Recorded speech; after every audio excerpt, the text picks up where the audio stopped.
Rano Chiria or Kawa story. यही मिला क्योंकि मेरा भाग्य अच्छा है। तभी वहाँ हरिया सेठ आ जाता है। अरे वाह, तुम दोनों ने तो बहुत बढ़िया काम किया है। यह तो मेरा कर्तव्य है मालिक। देखा टुन्नू, तुम्हारा दोस्त कालू कितनी अच्छी बातें करता है। मैं आज तुम्हारे काम से बहुत खुश हूँ। ये लो तुम दोनों की मजदूरी। हरिया सेठ उन दोनों को पैसे देकर वहाँ से चला जाता है। देखा टुन्नू, तुम्हें भी मेरी तरह टूनी टून स्टोरीज टीवी की वीडियो को लाइक एंड सब्सक्राइब करें। कैसे वसूली जाए ये मुझसे सीखो। मैं अच्छा दोस्त हूँ इसलिए बता रहा हूँ तुम्हें। कालू, ज्यादा चालाक होना अच्छी बात नहीं है। तुम अपना काम करो, मैं अपना काम करता हूँ। मैं चालाक होकर क्या करूँगा भाई, मैं मूर्ख ही ठीक हूँ। टुन्नू और कालू दोनों शादीशुदा थे। टुन्नू की पत्नी रानो चिड़िया और कालू की पत्नी गोरी कौवी थी। सब काम खत्म करने के बाद टुन्नू अपनी पत्नी रानो के साथ बैठ जाता है।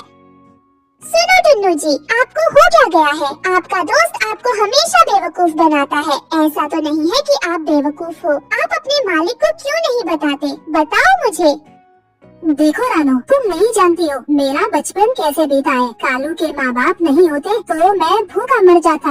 आज मैं जो कुछ भी हूँ उसके माता पिता के कारण ही हूँ। मैं कालू के माता पिता के कारण ही कालू की सारी गलतियाँ माफ कर देता हूँ और उसके हर गलत काम पर पर्दा डालता हूँ ताकि उसको कोई नुकसान न पहुँचे। लेकिन टुन्नू जी, आप ही सारा दिन खेत में सारा काम करते हो। आपने तो उस कालू कौवे को तो आलसी बना दिया है।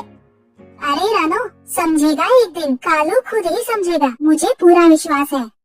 इधर कालू अपनी पत्नी गोरी के साथ बैठकर टुन्नू चिढ़ा के बारे में बातें करता है। सुनो गोरी, वो टुन्नू है ना, बेकार में ही सारा दिन खेत में मेहनत करता है। मैंने कहा उसे कि मेरी तरह चालाक बनो, पर वो तो मेरी बात मानता ही नहीं। कालू जी, अगर वो आपकी बात नहीं मानता तो आप उसे बताते ही क्यों हो? वो मेरे साथ ऐसे ही बर्ताव करता है, मुझे बहुत बुरा लगता है। बचपन से ही मेरे माता पिता ने उसे मेरे भाई की तरह रखा है। अब बताओ मैं क्या करूं?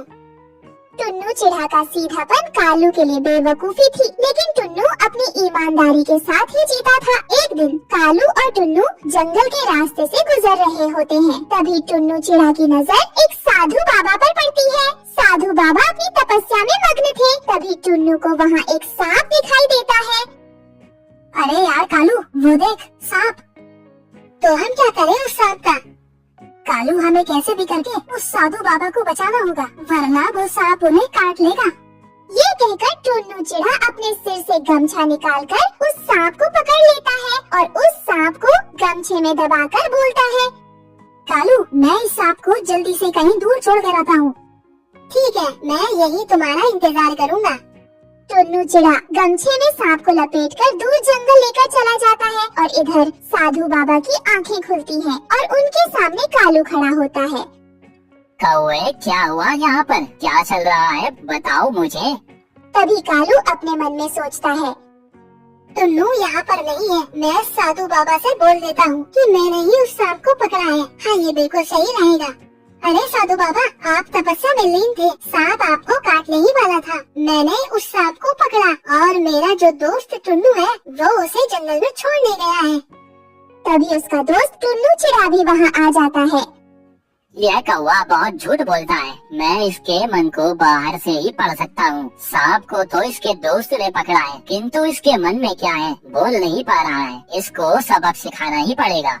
अरे वाह, तुम तो बड़े हिम्मत वाले हो। तुम दोनों ने मुझे बड़े संकट से बचाया है, इसलिए मैं तुम दोनों को एक एक वरदान दूंगा। और पहला वरदान है, तुम दोनों में से किसी एक को मैं एक पेड़ देना चाहूँगा। उस पेड़ को तुम्हें मिट्टी और जल अर्पण करके बड़े प्यार से बड़ा करना होगा। वो पेड़ तुम्हारी मेहनत का तुम्हें फल देगा। और दूसरा वरदान क्या है बाबा? और दूसरा वरदान है पैसों से बना हुआ घर, जिस घर में सिर्फ पैसा सोना चांदी होगा। बोलो तुम्हें कौन सा वरदान चाहिए, पैसों से बना घर या पैसे देने वाला पेड़? बोलो बेटा, तुम्हें क्या चाहिए? बाबा, आप मुझे पेड़ दे दीजिए। मैं उसे पानी देकर अपने हाथों से सींचूंगा और जब वो बड़ा होगा तो मैं अपनी मेहनत के फल का आनंद लूंगा।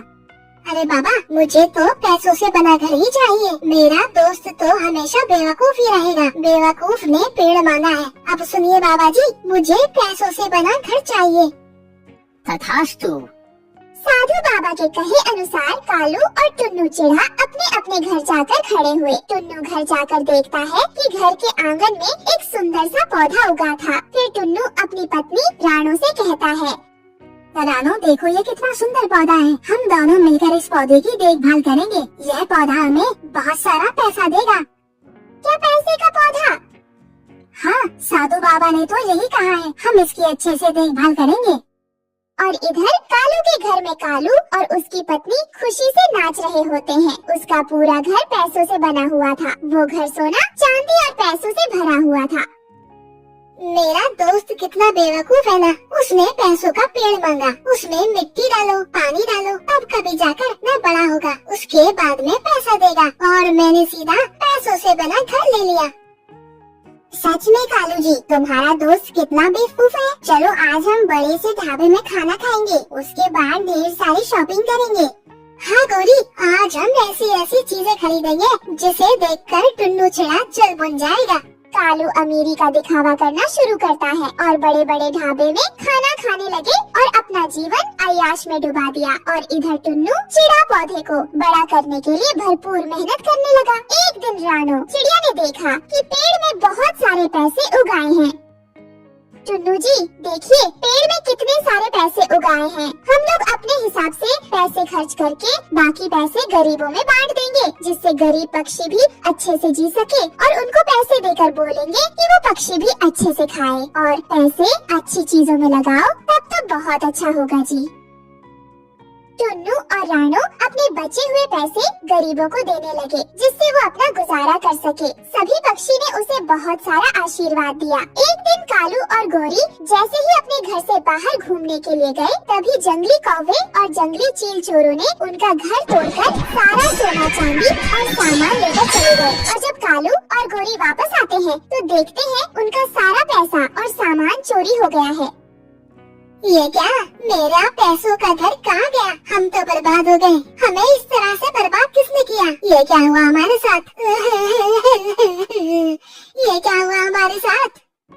उनका रोना सुनकर टुन्नू और राणो उनके पास आते हैं और उनकी बातें सुनते हैं। उसके बाद टुन्नू उसको शांत करते हुए बोलता है, भाई कालू, ये सारा सामान कोई काम का नहीं है। यह पैसा आज नहीं तो कल खत्म होना ही था। तुम जिस तरह से पैसा उड़ा रहे थे वो ज्यादा दिन तक नहीं रुक पाता। अब तुम क्या करोगे, यह बताओ, तुमने कुछ सोचा है?